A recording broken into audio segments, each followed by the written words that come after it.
ახტი? ხოჩი. ეს გუჩია, დიმუს და ბორგერის შვილია. თქვენი ეზრით რომელს უფრო გავს? რაც შეეხება ბრძანება, ახტის ერთ-ერთი ყველაზე გამოსადეგი ბრძანება არის. ძალებს ძალიან უყვართ, რომ მიუთითეთ რაღაც ადგილებზე და ახტუნავებ ჩათვალეთ, რომ მათთვის ძალიან სერიოზული ჰობია ეს ყველაფერი. ეხლა გასწავლით, როგორ ასწავლოთ ბრძანება ახტი. პირველი ეტაპი. იღებ მისთვის საყვარელ სასუსნავს, აჩვენებ აქ და ელოდები. ყოჩა. ეს პირველი ეტაპი. ამას ძალიან ბევრჯერ გაიმეორებ და ძაღლი მიხვდება უკვე საქმე რაშია. მეორე ეტაპი. რადგან გუჩი უკვე გაერკვია, ამ მოძრაობა შეგვიძლია დავარქვათ ბრძანება ახტი? ყოჩა. რა თქმა უნდა, ესეც ბევრჯერ უნდა გაიმეოროთ და მესამე ეტაპი. სასუსტავს წინასწარ დავაწყობთ და ჩვენების გარეშე ვეტყვით. ახტი? მას დახვდება სასუსტავი და გემრიელად შეექცევა.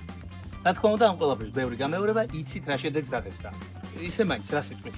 იმუს უფრო გავს თუ ბორგერს.